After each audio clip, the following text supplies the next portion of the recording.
Gugus Tugas Masyarakat Adat Kabupaten Jayapura ini dibentuk oleh pemerintah Kabupaten Jayapura di dalam melaksanakan Undang-Undang Otsus.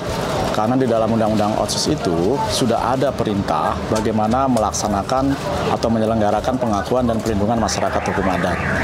Nah, diturunkan dari Undang-Undang Otsus itu ada namanya Perdasus nomor 21, 22, 2000, dan 23 tahun 2008. Di dalam Perdasus itu diamanatkan kepada pemerintah kabupaten kota untuk membentuk yang namanya tim kerja penelitian untuk mengidentifikasi keberadaan masyarakat adat dan wilayah adatnya.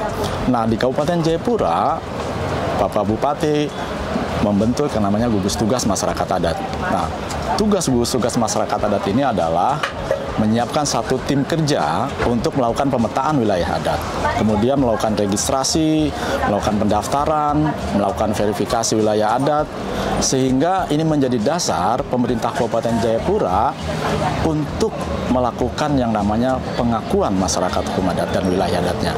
Sehingga tanah adat yang ada di Kabupaten Jayapura ini bisa diakui oleh pemerintah dan menjadi dasar untuk kerja-kerja pembangunan ke depan.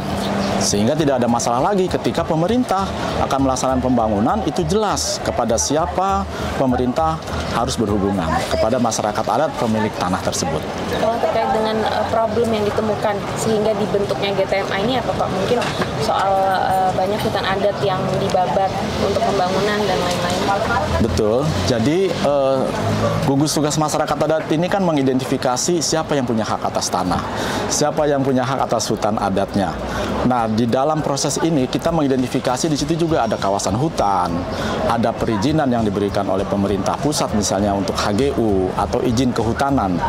Nah, kalau ini dibiarkan maka ada yang namanya tumpang tindih atau overlap antara perizinan dengan tanah adat atau wilayah adat yang dimana dimiliki oleh masyarakat hukum adat. Nah, disinilah sebenarnya kita berusaha menyelesaikan konflik yang terjadi di wilayah-wilayah adat karena adanya perizinan atau adanya usaha-usaha yang bekerja di situ atau yang berusaha di situ, tapi masih ada persoalan soal hak atas tanahnya. Nah, dengan GTMA ini maka kita identifikasi siapa pemangku haknya dan bagaimana pemerintah Kabupaten Jayapura mengakui.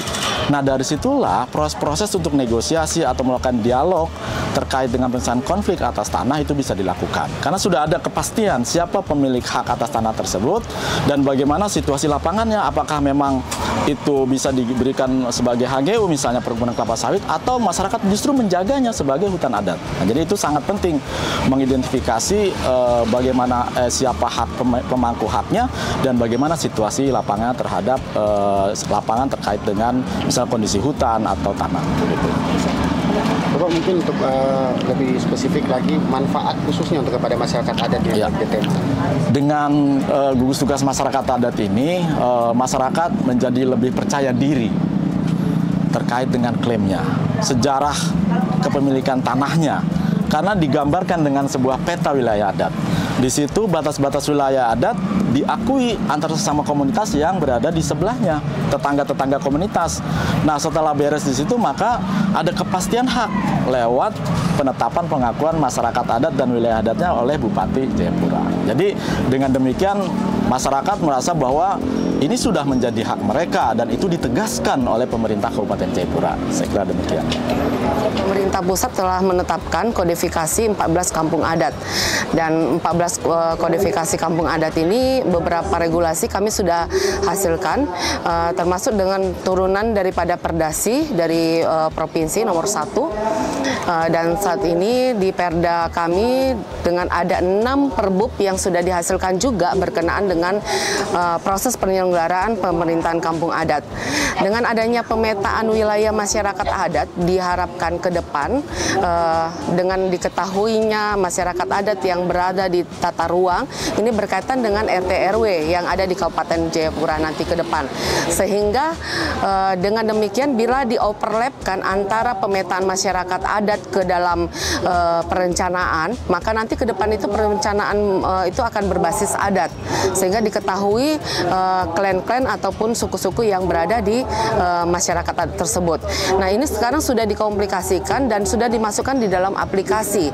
Jadi bagi saudara-saudara juga bila mau ingin mengetahui hasil-hasil dari GTMA bisa melihat di aplikasi tentang data sosial maupun spasial yang nanti ke depan ini dengan dikeluarkannya juga Perda tentang satu data di Kabupaten Jayapura yang merupakan beberapa wali data yang sudah ditetapkan, itu nanti akan berkolaborasi juga dengan hasil-hasil yang sudah dilakukan oleh GTMA, karena data spasial itu akan menjadi masuk sebagai bagian daripada data satu data untuk mendukung satu data di Kabupaten Jayapura.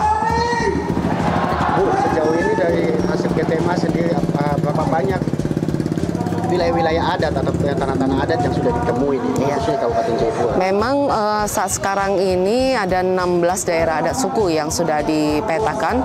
Ada beberapa yang masih indikatif, yang saat sekarang sudah ada 3 juta sekian hektar yang sudah disiapkan. Nah, mungkin yang indikatif ini cukup masih banyak lagi yang harus mau disiapkan, sehingga tugas-tugas kami ke depan juga masih cukup banyak ya untuk mewujudkan supaya definitif ya, supaya betul-betul jelas kepemilikannya. Namun indikatif ini bukan berarti tidak bisa dipakai sebagai dasar hukum untuk melakukan perencanaan-perencanaan untuk kedepannya seperti itu. Bu, apakah GTMA ini juga ada termasuknya juga dengan 14 kampung adat ini? Otomatis akan berkaitan juga ketika meletakkan batas wilayah secara adat dalam melaksanakan fungsi dan tugasnya. Ada 2 fungsi tugasnya, secara dinas maupun secara adat.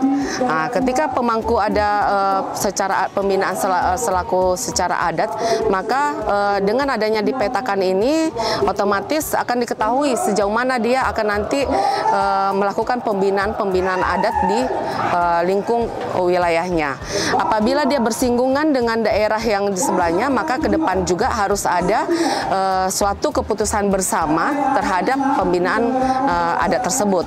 Itu kegunaannya untuk ke depannya. Sehingga supaya tidak tumpang tinggi pada saat nanti penganggaran atau pembuatan program, hal tersebut tidak akan jadi tumpang tindih seperti itu. Terima kasih sudah nonton. Jangan lupa like, subscribe, dan share ya.